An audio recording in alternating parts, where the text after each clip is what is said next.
Hello, hello. Hello, hello. How are you doing? I'm doing fine. Thank you for Tom. Great. Okay, so today we are joined by Nick Eypert. We are going to be talking about how to get started if you're interested in experimenting at your studio. So, Nick and I got chatting a few weeks ago and realized we had kind of similar backgrounds and similar, I guess, frustrations of trying to do experimentation in previous roles, and felt like maybe it'd be useful for people to kind of listen to a discussion about the problems that we faced and how we got around them. Yeah, great topic. So yeah, Nick, like, why don't you introduce yourself and Okay, sure. So I've been in the game industry for too long. I actually started in 1990, 1988. So I'm a last century veteran. And I started as a programmer, mainly. I started programming on the old computers in Europe, where I'm from. I'm from France. Mhm. And I was doing demos on the Amiga computers. So there was a demo scene, No way. like attached to cracking games, etc. But there was a big demo scene. I was doing 3D programming on the Amiga, and we would be doing like big demos. So that got me started in the industry doing 3D programming mostly. And I started at Ubisoft back in the days in 1990 something like that. And as a summer job, I was doing ports. I was porting, for example, the first game I did is Full of Radiance, one of the big RPGs back in the days, from PC to Amiga. So the game was in Pascal and we had to translate it in C. No way. Very fun, a lot of fun. Already they had a big game engine, a lot of learnings there. So from there, I continued to work in big studios in France at Loriciel, which was one of the big three in France. Mhm. Forgotten now, but in France we had like Ubisoft, Loriciel, and Infogrames. Infogrames later became Vivendi Games, later Blizzard, later. Right? And there we did a lot of games on Super Nintendo, Genesis systems for Sega, Jaguar CD stuff, some experimental stuff already. We did the games with 3D glasses No way. on the Genesis. We did games with light phasers like pistol light guns. Mhm. So I was always interested in new ways of playing or twisting the technology to do different things. Mhm. And then I started the crazy idea of starting a company doing a 3D engine for game consoles. That did not work. And moved to Canada at Ubisoft, where I worked on Assassin's Creed, Far Cry, games like those. And there, I started to feel the need to rationalize the way we conceive game and work on designs. So I spent a bunch of time doing that because I will see we'll see about it. But at Ubisoft, we had a lot already of very cool rational ways to think about games. And the part where we think about crazy ideas was a bit not missing, but we could do better. So I spent time trying to suck less at designing games there. And there I did the first free-to-play game, which was a game where people would like build castles and the other ones attacking them. So there was a UGC content side on that. We did the first mobile game for the studio, big experience, and then we created a small unit there where we would let people create their own game from scratch with crazy ideas. That was called the Funhouse. And from there, I moved from there, and but now I'm doing different things. That's already a bunch of things. That is a lot. That's incredible. You're a real gaming veteran. Yeah. It's funny because sometimes I see with old friends like myself, we see people on LinkedIn say, "Okay, I'm a veteran." They're like, "Okay, 5 years is not a veteran." You've not gone through one of the video games, war or down cycle, so not yet a veteran. But yeah, Cool. So, I mean, myself, nowhere near as experienced in terms of gaming, but I've worked in new product development. I was looking back just now, preparing for this for like 20 years now. So I was at King for 7 of those. I also did new product stuff at Microsoft, Virgin, a bunch of different startups. So quite a lot of kind of time, like trying to bring new products to market, trying to understand what the user need is, and then how to kind of translate that need into like something specific and something usable that people actually want to interact with. So yeah, different perspective on Yes. the same problem, I guess. Yeah. At the same time, now I'm doing more like startup-y stuff. So I participate in an AI startup. We're not doing Gen AI. We're doing AI tools for designers to create the NPC behaviors with a Mm, no-code solution, so that they can actually make the NPC you would generate smart. So that's what we do. And I have also my own startup where I do crazy experiments on Twitch, where I have yeah, this stupid idea of having like everybody play at the same time on Twitch, and working on community games there. So those are the two main things. And also do some consulting sometime to unstuck conception teams in studios, but only when friends ask me, because it's so hard that, and you know probably about it, that I only do it once in a while. yeah. I mean, you showed me the Twitch product that you're working on at the moment. It's very cool. It's super interesting. It's kind of like collaborative Animal Crossing, I thought. Yeah, something like that. And it's funny because it's a big experiment, talking about experimentation. Mm, And the idea is to experiment on social group behavior, but in a place where it's like full of toxic behaviors. mm, So that's the craziness of it. Like, let's build something social on a platform where social aspects are sometimes kind of crazy and weird. And yeah, so far so good. We actually experiment a lot with the streamers, the audience, and mm, that way we make progress even when we have stupid ideas. mm. And what have you learned so far? Have you kind of managed to circumvent the toxicity? Yes, so in fact, it's a good surprise. It's that the communities we are targeting are in fact much more connected than we saw, Hmm. and in fact are on purpose in the channels to be together and to behave in a certain way. Mm, So if you give them tools to multiply that, they are like super excited. mm, And the streamers are like creators; they need to entertain their audience, and that was our thesis at the beginning. So seeing them entertaining their audience and giving us feedback, getting in that feedback creative loop with them is a big pleasure of that. Even if it's super hard to develop, the talking with streamers, seeing the audience react live, having fun, it's like fun. Feedbacks when you do experiments are like the second half of it. And doing that, like we get feedbacks every day now or every week. So that's how we move forward. that's really cool. And is there a way for the streamers to monetize their audience, or is this just a kind of engagement play? Yeah, but it's engagement and monetization, Mm-hmm. and in-stream monetization. That's what we do, Mm-hmm. and we design everything monetization so that it's something that participate in the social gameplay or social Mm. action. For example, even if there is something big to buy, it's something that you buy for the community. It's a pirate game, for example. So if you buy the mountain or the volcano for the island, maybe there is your name on it, Tom, but Mm. everybody enjoys the volcano. So it's not like pay to Mm. win. It's like, okay, you paid the round of beers in the bar. No So we way. do stuff like that. So we like to say that we are in the tipping economy. Yeah, yeah, yeah. That is such a nice way to do it, isn't it? Yeah, it's super exciting and Yeah, I was going to ask you a question about it then, okay. and then I was just like, hang on, we're getting way off topic here. Th- this is Yeah, like yeah, a yeah. this is But another that's okay. another. That's no, but that's part of the experimenting with crazy stuff. You have this pleasure of like opening doors and having a lot of topics to discuss because you learn a lot.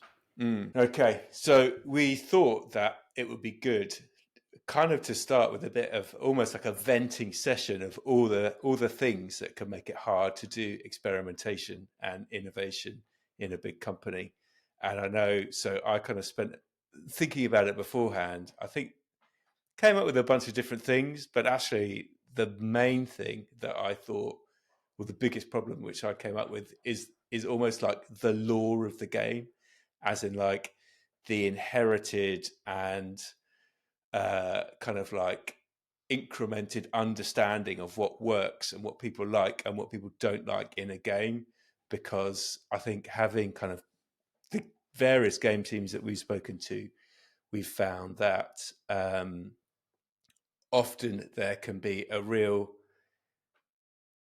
kind of, the team is kind of wedded to certain things which they're kind of, we've tested this is definitely true, and then when you dig into it, maybe the testing didn't happen as they remember it, or it's quite lightweight, or it happened years and years ago and things might have changed since then. And so sometimes when we go in and then test those, like, I guess kind of like bedrock pieces of understanding, actually they end up not being true in the end. And so that, I felt like, of everything, was potentially like the biggest problem that teams can sometimes have, is like overcoming or challenging the core perceptions. What do you think about that? Yeah, yeah. That's a big one, and you could even scale that at the company level, where like the same processes that made us like super efficient in the past, or to reach the point where we are at, are the same ones that are like preventing us from doing what we want, which is innovate or do other games.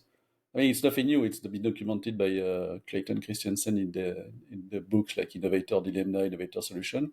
But in the company, yeah, there is like the company structure and rules, basically the HR structure of the company. And then same for the design, where it's like, okay, we've tried that 6 months ago and it did not work, or it worked, or it's like, and yeah, that's the first thing to overcome, or like try to twist. And there are several ways to do that. But yeah, that's the main hurdle, like the inertia, be it like knowledge inertia or a game structure inertia, that you need to break a bit. And so they are like identifying that's the problem. That's the first thing.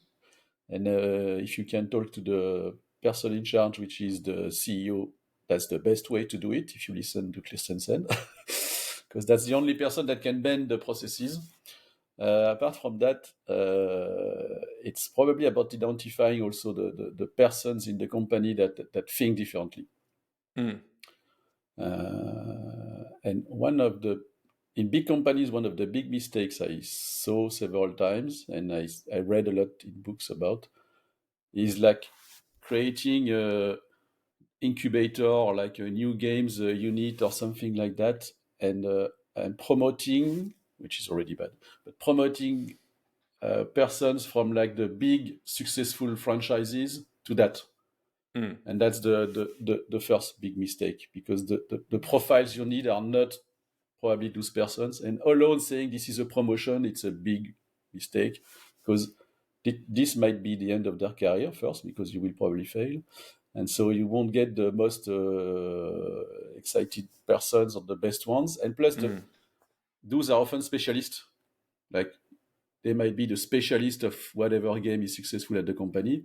But on a new game, you don't need specialists. You need like what they call pie-shaped people with at least two specialties and a lot of broad knowledge. So if you are promoting eye-shaped people to pie-shaped position, this won't work, probably, for sure. That's the first big mistake. And then there are the tricks that probably when you come in companies you need to use to have those persons in those groups like move forward and kickstart the whole process. But those are more like micro things.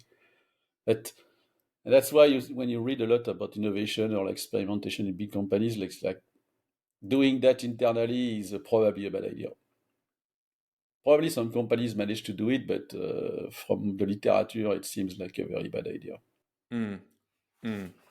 Yeah, I think you're totally right that it takes a kind of specific person, or someone with a specific motivation to want to do a role like this, doesn't it? Because it's not a kind of career progression role. It's more of a like individual curiosity, a search for the truth. I want to kind of get to the core of the problem, and then you might have a kind of breakout big hit, and you become like the winner and the golden child. Yeah, But yeah, like yeah. most of the And time, not. it's an orthogonal thing if you look at it. Career wise, it's like what they call like moving on the sides. Yeah. If you see that as a promotion or as like a career up, that's probably a bad way to think about it. from the start. So that's first thing, like getting the wrong people in those positions to innovate. And still you do it because you want to promote the people who bring you like $2 billion of revenue, and say, okay, here is a gift. Mm. That's a poison gift for everybody, I think. Yeah, yeah. Something else that I thought of is a kind of like risk perception of doing stuff like this, where I think that because the onus is on, I mean, I guess this is something that David often talks about, is if you want to, you almost have to take the kind of 0 to 5% uplift off the table for a team doing this type of thing and say, we are specifically not interested in any uplift which is under 5%, because that parks a lot of the kind of smaller, oh, let's just play with the Fatui, or, you know, that type of thing, type of Yeah, experiments. And then you are like, as a team, focused on looking for big stuff. But the problem, I think, with looking for big stuff is that it, in a big organization in particular, that inherently carries risk, right? Like a plus 5% uplift, you have to be comfortable with a minus 5% shift, or a minus 10% shift, because, you know, who knows what's actually going to happen, yeah, but you've got to go big. And so I feel like yeah, larger companies are kind of built to avoid that type of thing. Like, there's all the processes around yeah, testing exactly. everything, risk mitigation, modeling, like, is it going to work? Which kind of inherently runs counter to the idea of experimentation, where the whole point is that you don't know what's going to happen. And so the goal is to get something out into players' hands as quickly as possible to see what happens, rather than manage the fact that something might go wrong. And so I guess, to boil that down to its like fundamental kind of core for me, that is accepting the fact that um, experimentation is, it's not permanent, it's temporary. You do something to see what will happen. The goal is to learn, right? And Yeah, if you learn that you've had a 10% uplift, then that's amazing, congratulations. If you learn that you've had a 0% effect, that's also the outcome that you wanted, right? You still bank the learning, but you can kind of like then pull it and iterate onto the next thing, if you see what I mean. So it's about thinking about the investment as a company in a different way than you might otherwise do. yeah, yeah, and you can see that at many levels, like you said, it's about doing crazy experiments. And for example, it's not like you said, improving the first-time user experience by 5%, but more like, okay, let's cut the first-time user experience and see what Mm, happens. mm, But people need to be comfortable with that. And the first trick that I think you get right is the wording of experimenting. mm, I was using another one, which is like, okay, what is our next hypothesis? mm, Meaning, okay, it might fail. In the wording, it will probably fail. It's an hypothesis. And same with experimentation. It's an experiment, like you said, like it's time framed. So that's why it cannot be the people that are coming from the big productions, because they want a career move to go up. But if it's a time frame thing, there is no, this will end soon probably. And another thing that does not help with that is that in big companies, they want to move the needle. So they are looking for products that are like bringing $1 billion now. Like, what? mm, What mm. new games bring $1 billion? Give me one from the past years. No games from the beginning starts with $1 billion a year. That does not happen. So everything at the beginning is like the parameters are wrong. So and uh, and what you said about learning is super important. Is that the the the currency of that phase of experimenting is not stuff like, okay, we added two icons or we smoothed those UX things. It's more like, okay, what are the learnings or ideas that we got?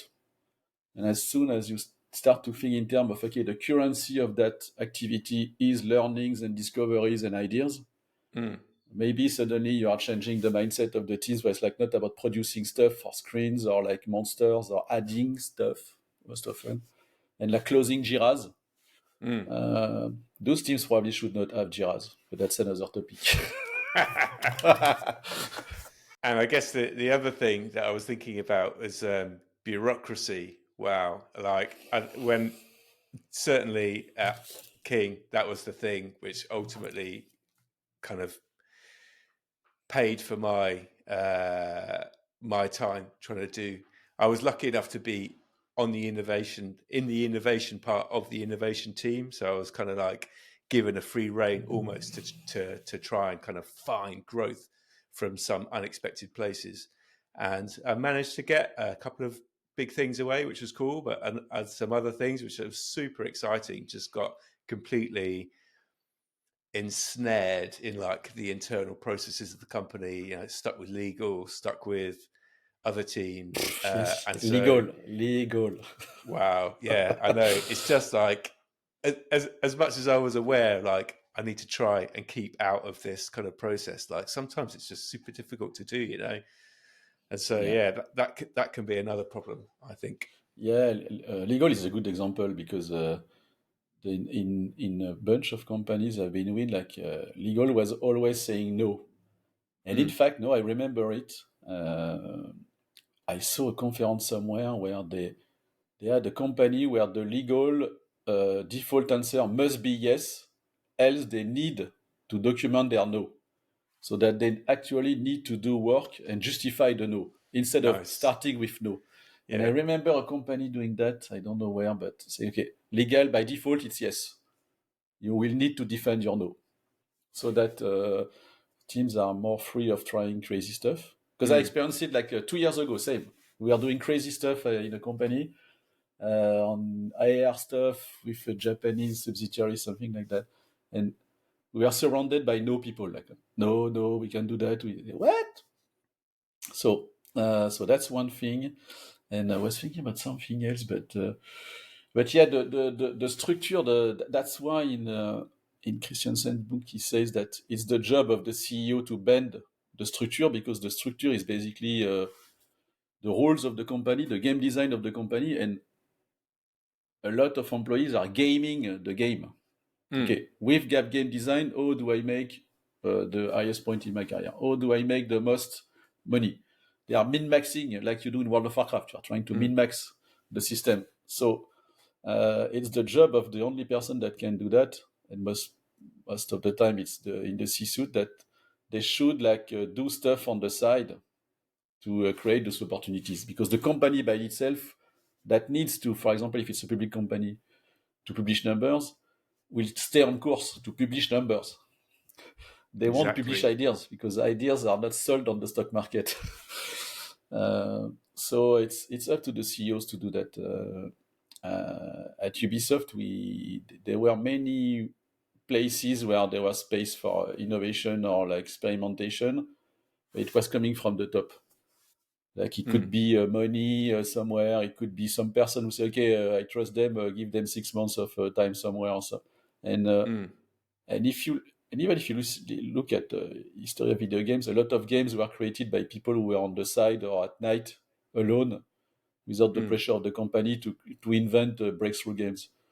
mm, So creating those bubbles of opportunity, but that must come from the top, because middle managers will never do that in their career, because this will stop their career. mm. So it must come from the top, some whatever activities. And I don't know a lot of big companies, but at Ubisoft there were like a bunch of initiatives. So probably the idea was, okay, let's have a bunch of initiatives.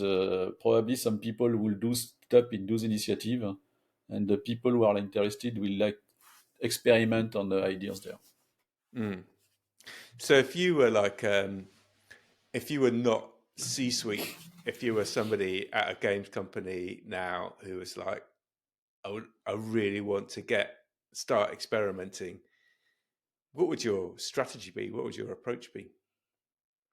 Um, I would like first identify the persons, like who are the pie-shaped persons that are maybe at a point in their career where they are bored, Mm. because boredom is a good energy for creating stuff. You need to get bored in life to create stuff. That's another topic, but you need to No, tell slack. me about that. That's super interesting. Uh, Why it, do you need to be bored to yeah, be creative? because it's when it's when you are bored, when you do nothing, that your brain is recombining stuff that you acquired. Um, I read a book recently which like really have a nice image I found. It's like your brain is like a garden of trees. Your job is to plant new trees. And when you are bored or when you sleep, there is a gardener in your brain that sorts the tree and make new connections. So if you don't get bored and you don't get enough sleep, you won't be creative.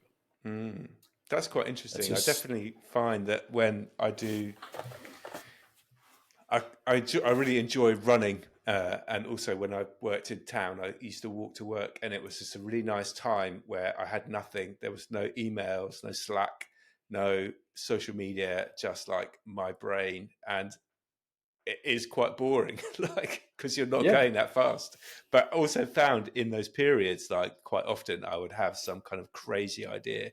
And even if when I got back to my desk, I started to write it up and think, actually this doesn't make sense, it was still like, I think having that like space to process is super useful, definitely. yeah. So all those spaces, and when I run without music or podcast because I Mm, want to be alone with my brain. yeah. And but doing that is harder and harder. And so, if the company we can create space where people get bored, in the positive sense of it, and but you need pie-shaped people because to make those connections that you make when you run, it's connections that you made between stuffs that you already in your brain.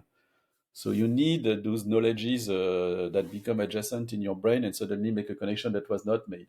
Mm, Um, and and if you listen to like big creators, they are always talking about that, getting in the flow of boredom or mm, alternate and alternating between boredom and not boredom. Like I think the best mental image I have about that is like it's like a sine wave where it's like, okay, do some homework and then get out of the building to share, test, learn, etc. Then go back and do your homework and then go outside mm, and then go back and outside.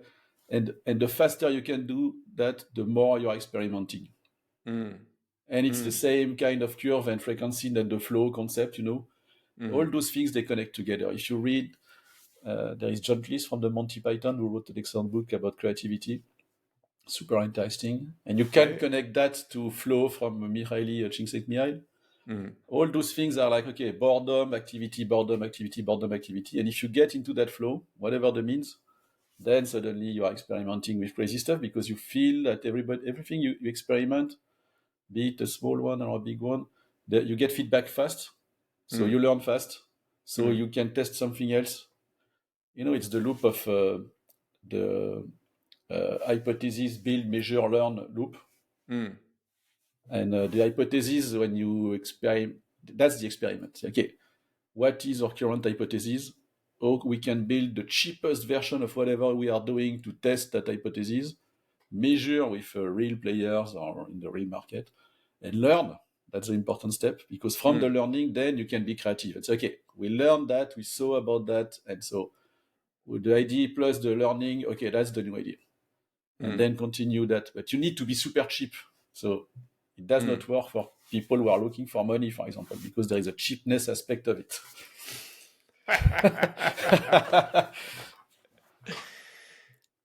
And so those things, when you read about it, they connect together of like, okay, I'm making small bets, small experimentations, and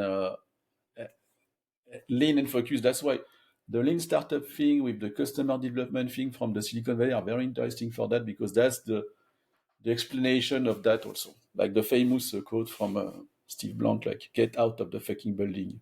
Mm, Like when you get an idea, you need to share it with someone that can give you feedback. And that's not your middle manager. Those are the players or whoever is outside that can give real reactions, like, and not like, okay, I think a more purple or red would be nicer. Like, okay, don't care. yeah. Yeah. So that's, I think that's the loop of experimenting is very important. The frequency and having like habits or like processes to voluntarily do that when you are not super motivated. I don't know what is your experience on that, but that's what I saw. Yeah, I totally agree. Like, it's so important to be like super deliberate about this. This is the purpose of doing this. It's not to see, I don't know, it's not to see does this specific thing. And actually, this is what it is. It's not to get a promotion or a pay rise. It's to learn a thing, basically. Exactly. Yeah. And if you are constantly curious and being deliberately targeted in your actions to kind of answer useful questions, that's how you get somewhere interesting. That's a really interesting quote I saw from somewhere, where your job is, as a person leading a game or a product or whatever it is to ask the right questions. That's it. Yeah, and share the learnings in the startup I work with. Sometimes I do the learnings of the week. So I share 2 or 3 things that I learned this week about the product or about the environment, and teams, they really love that, because there is a sense of, okay, even senior people in the company are like sharing basic learnings, or that are useful, because whatever I learn might be useful for the programmer who is doing the backend thing. We learned that, I don't know, it's super exciting in Brazil, for example. Okay, cool. Then maybe I will move the data server in Brazil. And that was not a task in somewhere or like a goal, but more like an interesting piece of information that is could be used by anybody, in fact. And that's also to push this idea of, okay, our currency is learnings and ideas, not the lines of code, not the money that is in, or etc. And when you start to change your mindset like that, suddenly you are more free to try crazy stuff and to share unfinished work also, which is another big part of that. Yeah, no, that's. I remember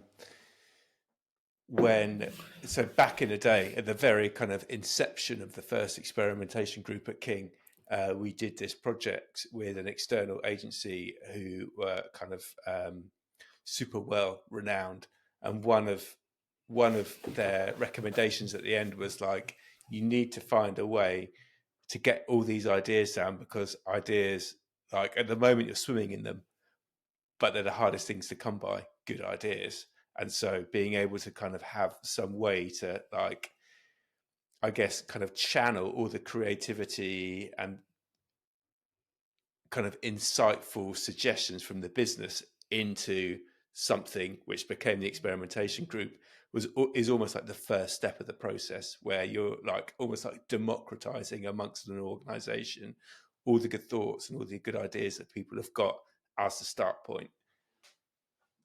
It was quite a cool idea, I Yeah, thought. yeah, and there is this idea of there is no stupid idea, No, yeah. and that's the first step, like you said, and then it's working and testing those ideas and learning which ones are true or false, and build from there. And the cool thing is that even if at the end of the I don't know, sprint or a project, you share those learnings, the managers, they will be happy, because they say, okay, I know much better different things about the market or about the product or etc. than a week before. So that's a net positive, because that's stuff that you know that nobody else knows about the market or the subgenre of the game you are doing, etc. Because you tried to say, and you can say confidently, okay, this does not work because you tried it. But else, it's an idea on paper that might go through and might be validated, even if it does not work, because an idea is just an idea. Like, execution is everything, as you know, in modern video games. So yeah, that's this idea of having like ideas and learnings as currencies, measurable currencies. So the faster you go, the better, because then you can like deliver a lot of learnings and a lot, a And regular flow of learnings. Yeah. and the interesting thing that we found of having these case studies as a kind of like part of the experimentation group offer is that people love them. Like, they really, really love them. They really work. They cannot wait to see what the outcome of the experiment is. And so, like, I think there's just exactly what you're saying. Like, it kind of doesn't matter always what your job is. If you want to do it well, like, it's super interesting and valuable to kind of understand that bit more about, these are our players, this is what they love to do. Actually, they don't really like this thing that we thought that they liked. Right. It's Exactly. amazing. Yeah. Yeah, and but back to the things I'm doing on Twitch, Mm. I can test with real-time audiences on Twitch and the audience, only the streamer knows it's a prototype, but the audience, they don't know. Mm. So it's a magical playtest where people actually react like in real life. So I watch the videos, and when I watch videos, that's where I see or hear things that I could not myself see in the game.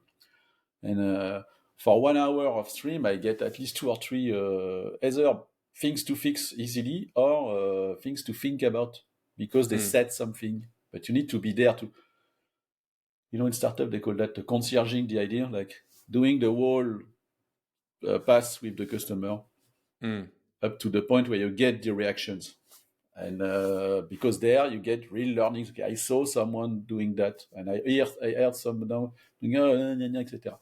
And so that's why you need cross-functional people, because they need to be able, for example, to have the idea, code it, draw it, whatever, and then test it by themselves Mm. with the audience, because that's where you get the real reactions. Mm. And you will never forget those, because you don't need to write them down. Alone listening or seeing the customer doing something, it's like, okay. And when you talk to some other people, they're like, okay, no, I talk to real players. That's not what's happening. Mm. And and yeah, the being able to do those loops as fast as possible.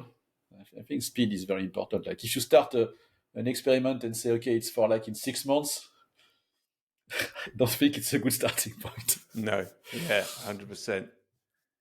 Yeah. And It must be, actually, like you said, next week.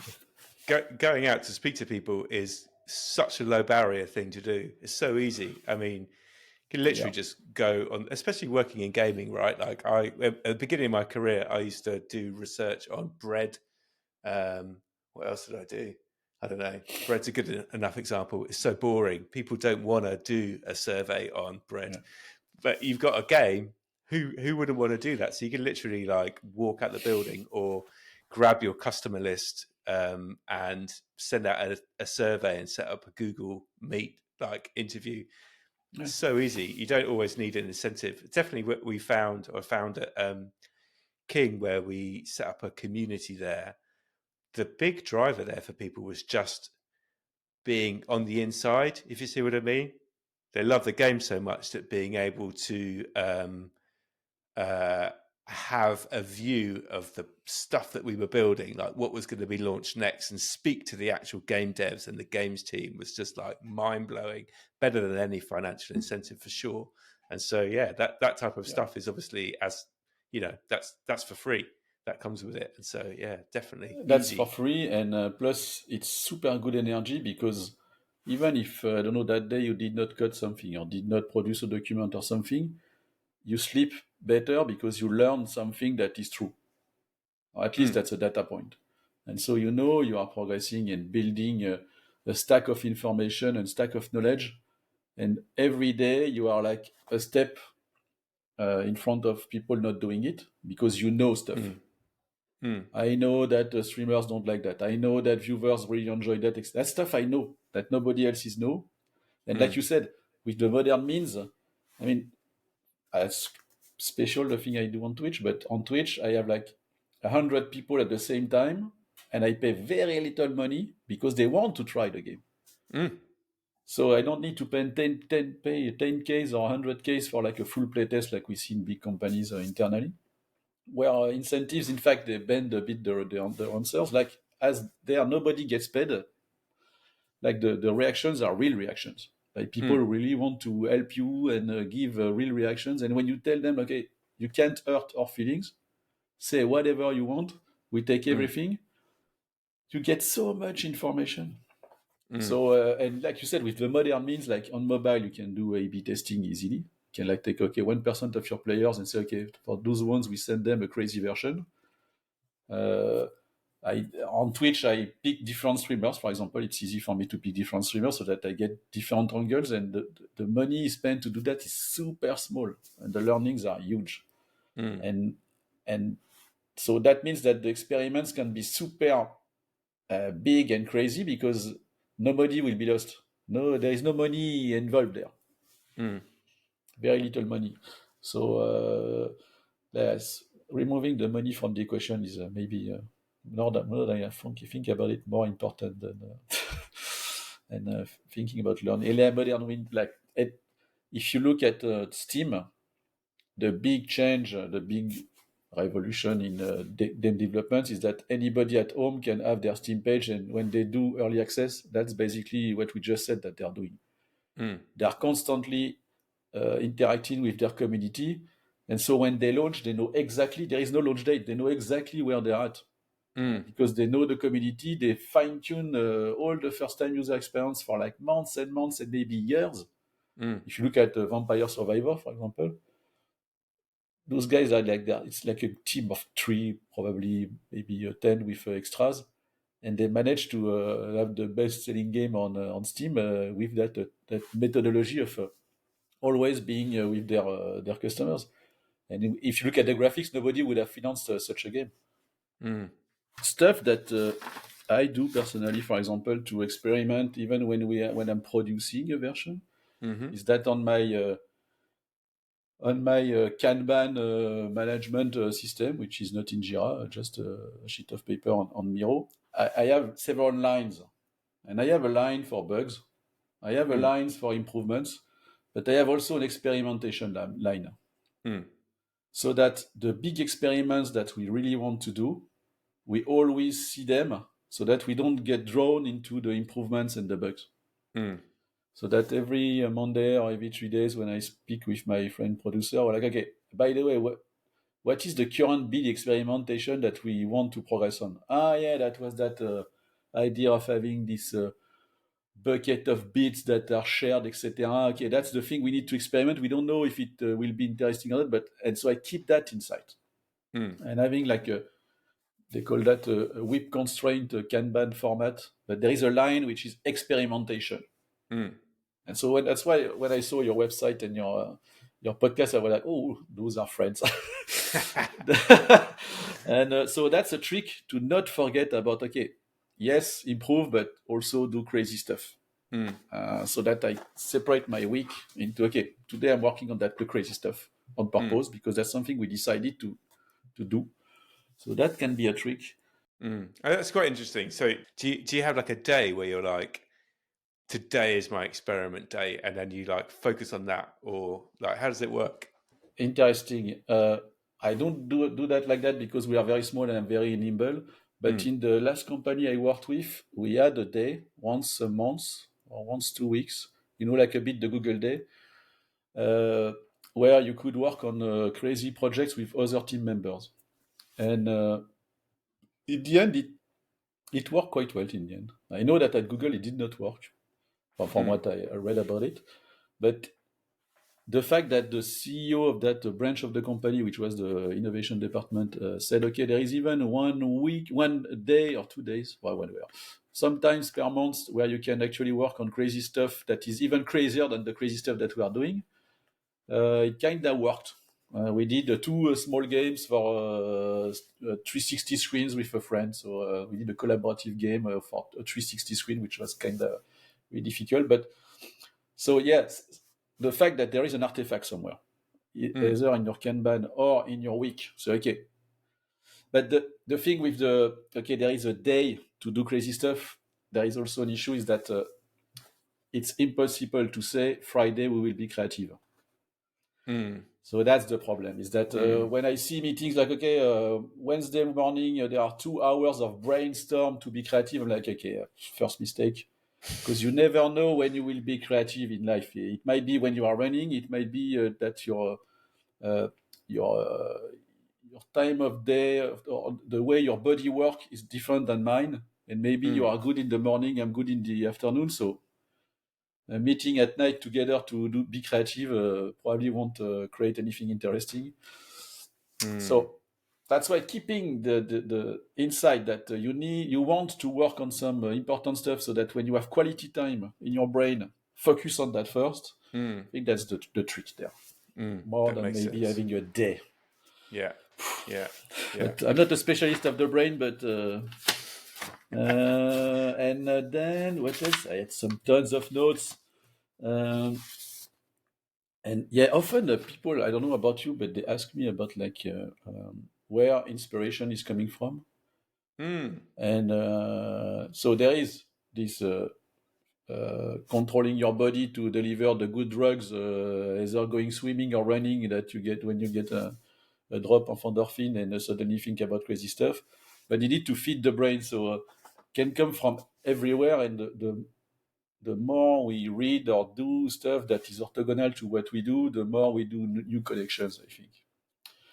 So doing other things than playing games, or it's good to know all the mobile games in the market, but maybe going to play some crazy Japanese games, or get a game console from someone else, or that's the first step, like to okay, there is interesting stuff. Even I'm not doing mobile right now, but I listen to what you do, or Deconstructor of Fun, or stuff like that, to get like other people's point of view. Often I don't agree, but that's more important. In fact, the fact that I don't agree, maybe there is something that I can steal from there and connect with what I do. So you need to be curious in the end. Yeah. So identifying the curious people is important. Else you will reproduce the same game and fine tune it until the end of time. So those are like topics I might. Yes, and then generating ideas, that's another topic. I spent a lot of time on it, but that might be the topic of another podcast. Because there is a whole space of how to regenerate crazy ideas and generate strong ideas and work orders that make sense and will drive a team. Or why don't we do that then? Why don't we take a break, wrap this up? You can go to GTC, I can edit this podcast, and then we'll meet in a few weeks and talk about how to generate good ideas. Aye, with pleasure. I have tons of things around that. All right, that I amazing. rarely share, so that would be a discussion point. Yeah. That sounds super interesting. For sure. All right, well, thank you so much. It was a great discussion, really interesting, and yeah, speak to you soon. Thank you, Tom. Thank you for your time, and thank you for all of this. And let's experiment. Let's do it.